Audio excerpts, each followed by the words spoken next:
Welcome back to my YouTube channel the coaching room. तो चलिए आपका स्वागत करते हैं इस चैनल पे। जैसा कि हमने पहले पढ़ा था पिछले वीडियो में, जो था मेंसुरेशन का टॉपिक, जिसमें हमने square, rectangle, circle, triangle in shapes के बारे में जाना था, जिसमें पेरीमीटर जाना था, उसकी बाउंड्री होती है। सर्कल की बाउंड्री में हमेशा हम सर्कल के फॉर्मूलाज में पाई लेते हैं। ये सब छोटे छोटे पॉइंट्स हमने पिछली वीडियो में जाने थे, और साथ ही साथ हमने जाना था एरिया। अब हम क्या देखने जा रहे हैं कि एनसीईआरटी की कुछ बुक में कुछ एग्जांपल्स हैं ऐसी 8th क्लास की बुक में, जो बच्चों को बहुत तंग कर रही हैं। अरे समझ नहीं आ रहा सर, ये कैसे एरिया ढूंढना है, कैसे पेरीमीटर ढूंढना है, पता नहीं लगता। उस चीज को हम यूं आसानी से सॉल्व कर देंगे। तो चलिए शुरू करते हैं। पहली हमारी फिगर है जो है एनसीईआरटी की बुक में, वो है ऐसी कुछ, जिसमें उन्होंने बोला गया है कि एक बंदा है, एक बंदी है, कुछ भी है यार, इंसान है वो। उसने एक घर, एक प्लॉट लिया हुआ है, उसमें वो अपना एक घर बनाना चाहता है। वो कहता है जी मैंने घर बनाना है इस एरिया में, मतलब इस जगह पे मैंने घर बनाना है। और इस प्लॉट, ये पूरा प्लॉट है, इतने एरिया में उसने घर बनाना है। यहाँ उसने बनाना है गार्डन। क्या बनाना है? गार्डन बनाना है। तो गार्डन बनाना है, तो वो कह रहा है कि अभी घर की बात नहीं है, टेंशन मेरे को घर की नहीं, मेरे को ये बताओ कि गार्डन बनाने वक्त कितनी कॉस्ट लगेगी। कि अगर 1 मीटर की कॉस्ट लग रही है, हम एग्जांपल ले रहे हैं 50 रुपीज। हमने कहा जी गार्डन बनाने की कॉस्ट ढूंढ रहे हैं, 1 मीटर की 50 कह रहे हैं। कहने का मतलब क्या है? वो जानना क्या चाहते हैं? वो ये जानना चाहते हैं कि ये जो गार्डन है ये कितने मीटर का है सारा, यानी कि ये जो गार्डन है उसका एरिया कितना है। तो इस गार्डन का एरिया निकालेंगे, तभी हम उससे 50 पर मीटर से मल्टीप्लाई करेंगे, तो हमारा आंसर निकल आएगा कि गार्डन को कितना खर्चा आएगा। देखो गार्डन के लिए वो इतना आपको झंझट में डाल रहा था, पर हम डलेंगे ही नहीं। क्यों नहीं डलेंगे? हमें पता है सर, कुछ ना हमने दिमाग लगाया कि अगर हम ये पूरी फिगर जो थी हमारी, उसमें से पहले हम पूरी फिगर का एरिया निकाल लेते हैं। इसको छोड़ दो, हम भूल जाते हैं। हम पूरी फिगर का एरिया निकाल लेते हैं, उसमें से हम इतना सा जो प्लॉट था इसका भी एरिया निकाल के इसको यहाँ से उड़ा देते हैं। यानी कि इस जो पूरी की पूरी फिगर थी, प्लॉट का एरिया निकाल लिया।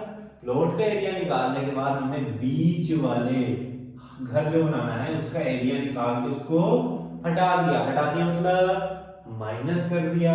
अगर हमने निकाला जी, ये मैं एग्जांपल ले रहा हूँ, आपने खुद करना है वो क्वेश्चन, मैंने नहीं करवाना वो, मैं सिर्फ बता रहा हूँ कैसे होगा वो क्वेश्चन। मान लो ये हमें दी हुई है 10 की, तो ये स्क्वायर जैसा प्लॉट है, तो ये भी मान लो 10 की दी होगी। अब ये जो दिया था घर का लेंथ, डायमेंशन दी थी जो घर की, वो दी हुई थी, ये दी हुई थी 8 और ये दी हुई थी 6। ऐसे ले लेते हैं, ठीक है। हमने कहा सर आपने बताया था एरिया कैसे निकालते हैं, जल्दी बोलो, जल्दी जल्दी जल्दी बोलो, जल्दी बोलो, एरिया कैसे निकालते हैं? डायमेंशंस का मल्टीप्लाई, डायमेंशंस का multiply. Sir area of plot हमने निकाल लिया बहुत जल्दी, 10 × 10 माने 100। एरिया ऑफ, ये क्या था, हाउस, निकाल लिया सर, निकाल लिया। 8 5 48, 6 48। अरे निकल गया सर, निकल गया, निकल गया। क्या निकला ये?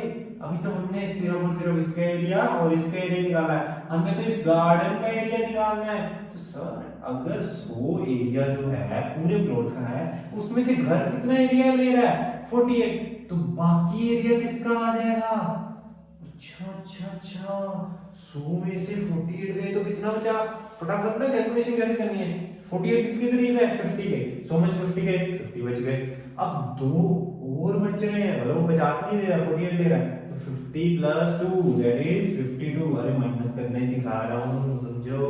थोड़ी वीडियो को स्पीड को स्लो कर लो, 1 पॉइंट की बजाय 0.75 पे कर लो, अगर मेरी स्पीड आपको तेज लग रही है तो।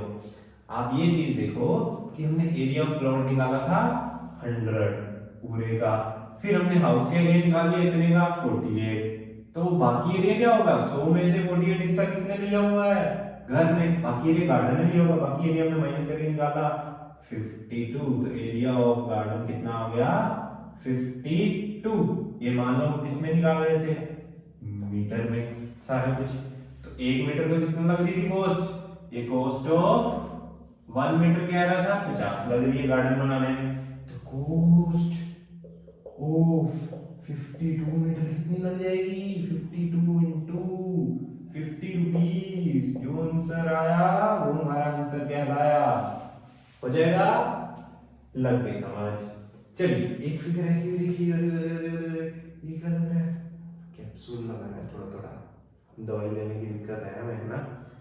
पर उसमें पता नहीं गुलाब जामुन बोला हुआ है या कुछ बोला हुआ है ऐसे, आपको अपना दिमाग लगाना पड़ेगा कि है क्या ये।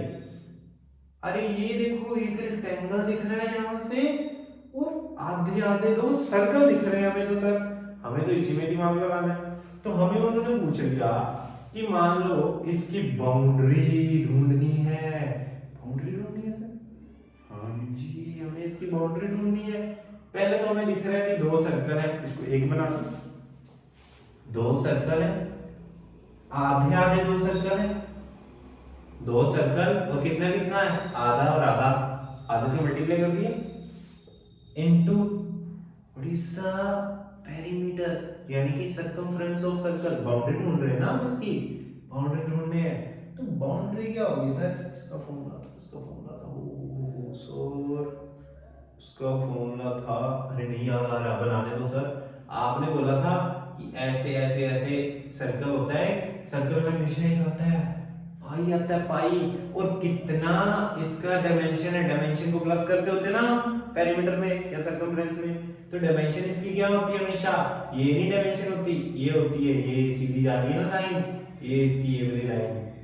तो ये क्या हो जाएगी इसकी डायमेंशन, जिसको हम पूरी को डायमीटर और आधी आधी रेडियस, रेडियस। तो रेडियस माने रेडियस कितनी बार आएगा, 2 बार, r प्लस r। अच्छा अच्छा सर याद आ गया, 2r और पाई, इसको हम लिखते हैं 2 पाई r। ठीक है सर, ठीक है ठीक है ठीक है, इसका पेरीमीटर का फॉर्मूला आ गया 2 पाई r। ये और ये खत्म हो गए, तो ये क्या बन गया 2 पाई r। ये तो पूरे सर्कल का फॉर्मूला था, और ये भी क्या है आधा और आधा पूरा हो गया। तो इन दोनों को अगर हम यहीं से उड़ा दें तो हमारा फॉर्मूला क्या बन गया, वही पुराना कि आधा और आधा सर्कल अगर जुड़ गए तो फॉर्मूला क्या बनेगा 2 पाई r। चलो सर आपकी बात मान ली। अब हमें क्या पता है क्या दिया, हमें इतना पता है कि मान लो ये 10 दी है और ये दी है 6। 6 क्या दी है, ये पूरी की पूरी, पूरी की पूरी साइड दी है। तो ये पूरी साइड है, तो सर्कल की भी तो यही, देखो ना अगर यहाँ सर्कल पूरा कर लेते हैं तो यही उसका रेडियस होगा यहाँ तक, और पूरा डायमीटर होगा तो ये 3 और ये 3। तो सर हमने आपकी बात मान ली, 2 इंटू पाई, पाई माने 22/7 इंटू r, रेडियस क्या है इस सर्कल का 3, इधर भी उतना ही होगा, रेक्टेंगल जो है इसका भी ये 6 होगा, आधा आधा 3 3, तो 3 ले लेते हैं। इससे हमारा क्या निकल के आ जाएगा, क्या निकल के आ जाएगा, इतने पोर्शन का और इतने पोर्शन का पेरीमीटर, जिसको हम बोल रहे थे बाउंड्री और सर्कमफ्रेंस। तो ये हमारा आंसर आ गया। इसको निकाल लो आप, अपनी मेहनत लगाओ कुछ मल्टीप्लाई में, सब कुछ हमारे ऊपर मत छोड़ा करो। कर दूं, अरे कर दूं। तो 2 to the 4, 2 to the 4, 44 into 3, 4 to the 12, 4 to the 12, 132, 132। अरे सर नीचे 7 भी है, बहुत कॉम्प्लिकेट बना रहे हो आप। तो 44, 22 into 2 44, 44 into 3 132, डिवाइड किया 7 के साथ, 7 के साथ, 7 1 7, कितना बच गया 6, 2 7 6 42, 7 7 49, 7 8 56, 7 9, अरे नहीं सर 7 8 56 चलेगा, 56 जाएगा, 56 माने 4 और 2 6। अब तो कुछ है ही नहीं, पॉइंट लगाओ, 0 लगाओ, 7 8 फिर से 56 जाएगा, 4 बचा, अब पॉइंट तो बार बार लगाते नहीं है, तो 18.8 ले लेते हैं। हमारा आंसर कितना आ रहा है 18.8। ये किसका आंसर निकला, ये आंसर निकला है सिर्फ और सिर्फ ये सर्कल की बाउंड्रीज का। याद रखना ये जो सर्कल होता है ना, इसमें ये लाइन की बाउंड्री नहीं होती, ये बाउंड्री ढूंढते हैं हम। तो अगर इस सर्कल में ये लाइन लगी है, ऐसी ये लाइन लगी है, ये नहीं काउंट होगी बीच में, नहीं समझ लगा ना? रुक जाओ, फिर से सुन लो कि जब भी मान लो ये हमने ढूंढा, ये सेमी सर्कल था, इसका हमने क्या ढूंढा, सरकमफ्रेंस, तो ये सिर्फ इतनी निकलेगी, ये नहीं निकलेगी, क्योंकि ये तो होती नहीं है। आधा सर्कल यही माना जाता है, आधा सर्कल यही माना जाता है, जुड़ के ये पूरा सर्कल हो जाता है। इसमें ये लाइन नहीं काउंट होती, ये लाइन हमें खुद काउंट करनी पड़ेगी। तो सर समझा क्या रहे हो? फिर समझा ये रहे हैं कि ये जो सर्कल आधा है और ये आधा है, ये पूरा हो गया, तो कितनी बाउंड्री निकली, ये और ये, इसका आंसर निकला 18.8। तो सर फिर ये हम ढूंढ क्या रहे थे, पूरी बाउंड्री ढूंढते रहे थे ना।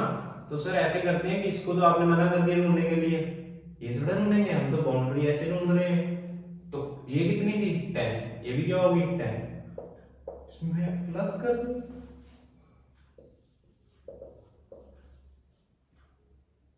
आंसर आ गया। इसको ढूंढा, इसको ढूंढा, इसको भी प्लस कर दिया, इसको भी प्लस कर दिया, फॉर्मूला क्यों लगाई थी हमने तो प्लस कर दिया।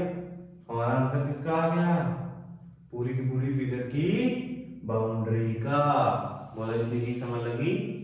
अब वो बोल रहे हैं जी एरिया भी ढूंढना है, ये हमने क्या ढूंढना था, पेरीमीटर। अब वो कह रहे हैं एरिया ढूंढना है।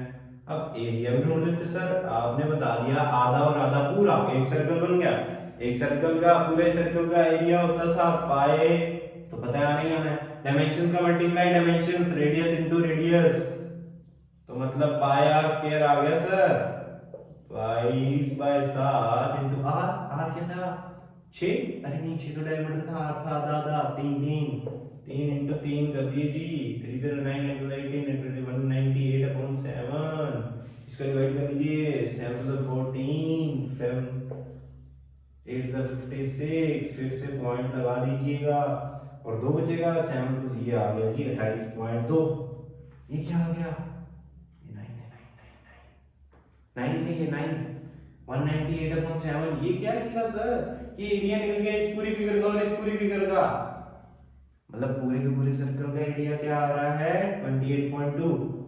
अभी और क्या बचा है सर, ये बीच में भी सारी फिगर का एरिया ढूंढना है, इसका तो हमने ढूंढ लिया, अब इसके एरिया की बारी। अरे ये तो रेक्टेंगल दिख रहा है, ये पूरी की पूरी 6 बताइए, ये 10 बताइए, और आपने बोला हुआ सर किसी भी फिगर हो उसका डायमेंशंस को मल्टीप्लाई कर दो, उसका एरिया आ जाता है 10 इनटू 6 दैट इज 60 आ गया रेक्टेंगल का एरिया, दोनों को प्लस किया 88.2 हमारा कितना आ गया पूरी फिगर का एरिया। तो यही हम इस कंसेप्ट की समाप्ति करते हैं, मिलते हैं नेक्स्ट वीडियो और नई नई और फिगर्स के साथ एनसीईआरटी की, बनते रहिए हमारे साथ दी कोचिंग रूम में।